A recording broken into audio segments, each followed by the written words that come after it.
اعوذ باللہ من الشیطان الرجیم بسم اللہ الرحمن الرحیم سورۃ الجاثیہ بسم اللہ الرحمن الرحیم حامیم تنزیل الکتاب من اللہ العزیز الحکیم۔ یہ سورہ مبارکہ اور پھر اس کے بعد آئے گی سورہ احقاف، یہ آپس میں جوڑا ہے، چنانچہ ان دونوں کا شروع اسی آیت سے ہوگا، تنزیل الکتاب من اللہ العزیز الحکیم، جو اس سے ہو رہا ہے۔ اتارا جانا ہے اس کتاب کا اس اللہ کی طرف سے جو زبردست ہے اور کمال حکمت والا۔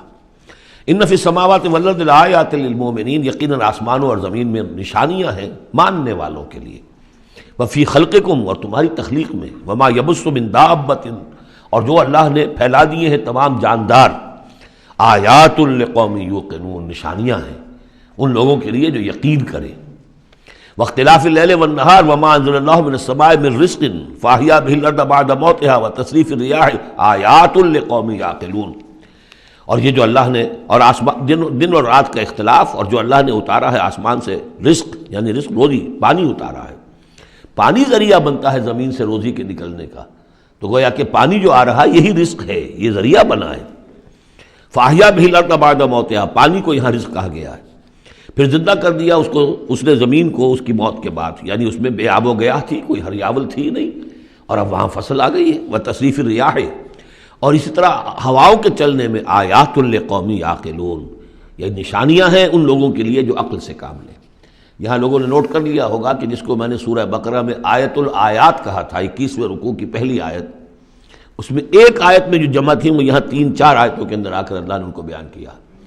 ان فی خلق السماوات والارض واختلاف اللیل والنہار والفلک التی تجری فی البحر بما ينفع الناس وما انزل اللہ من السماء من ماء فاحیا به الارض بعد موتها وبث فيها من كل دابة وتصريف الرياح والسحاب المسخر بين السماء والارض لآیات لقوم یعقلون، بلکہ یہاں ابھی ان میں سے بات آئی بھی نہیں ہے، اسی لیے میں نے اس کو عنوان دیا آیات الآیات۔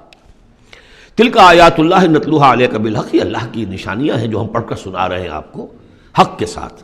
فبأی حدیث بعد اللہ وآیاتہ یؤمنون، تو اب یہ اللہ کی اس بات پر جو اللہ نے اتار دیا قرآن کو اور اس کی آیات کے بعد اب کس چیز پر یہ ایمان لائیں گے؟ اگر اس پر ایمان نہیں لائے تو کوئی بڑے سے بڑا معجزہ دیکھ کر بھی ایمان نہیں لائیں گے، اس لیے کہ ایمان لانے کی شرط تو یہ ہے کہ آدمی خود طالب حق ہو، طالب ہدایت ہو۔ طالب ہدایت کے لیے یہ بہت بڑا معجزہ ہے قرآن، اور یہ ہدایت کا بہت بڑا منبع ہے، چراغ ہے، سراج منیر ہے، اور جو طالب حق نہیں ہے وہ بڑے سے بڑا معجزہ دیکھ کر بھی نہیں مانے گا۔ ویل لکل افاک نسیم، تباہی ہے، بربادی ہے ہر اس شخص کے لیے جو جھوٹا ہے، باتیں گھڑنے والا، اسیم، گناہ گار ہے۔ یسمع آیات اللہ تتلی علیہ، وہ سنتا ہے اللہ کی آیات جو اسے پڑھ کر سنائی جاتی ہیں۔ ثم یصر مستکبرا کأن لم یسمعها، پھر وہ اڑا رہتا ہے ضد پر، اصرار صاد سے جب ہوتا ہے ضد کرنا۔ ثم یصر مستکبرا، اور تکبر کرتا ہے، اڑا رہتا ہے کأن لم یسمعها، ایسے جیسے انہوں نے سنا ہی نہیں اس کو۔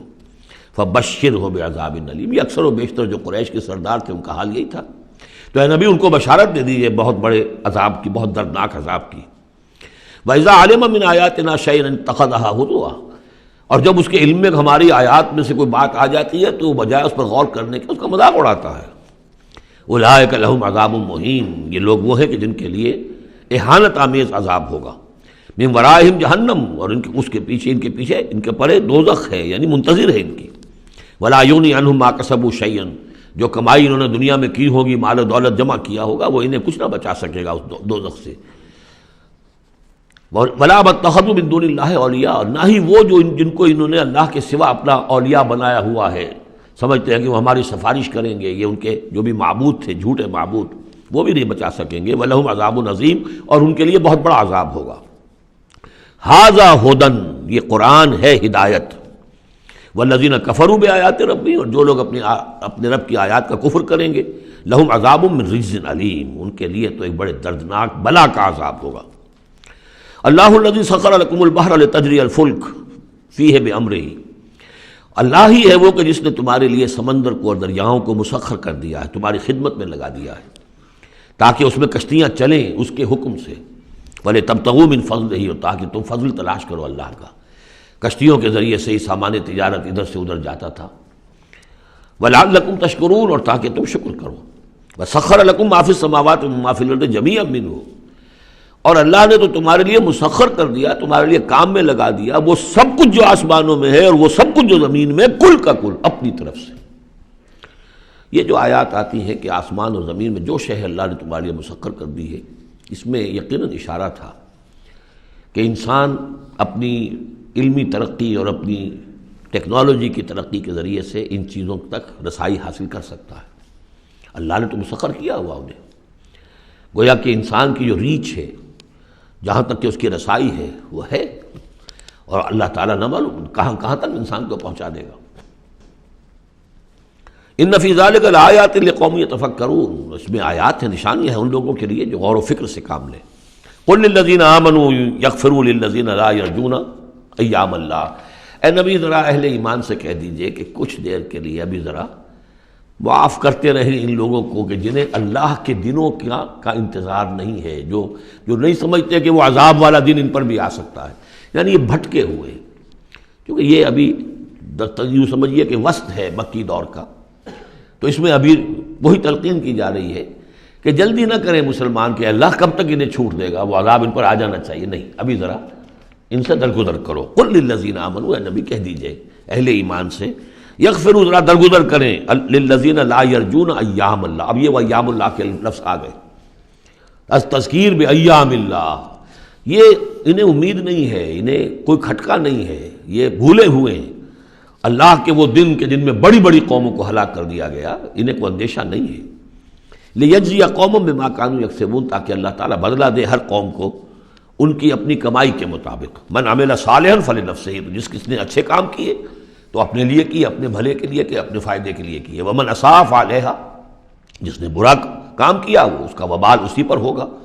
ثم الی ربکم ترجعون، پھر تم اپنے رب کی طرف لوٹا دیے جاؤ گے۔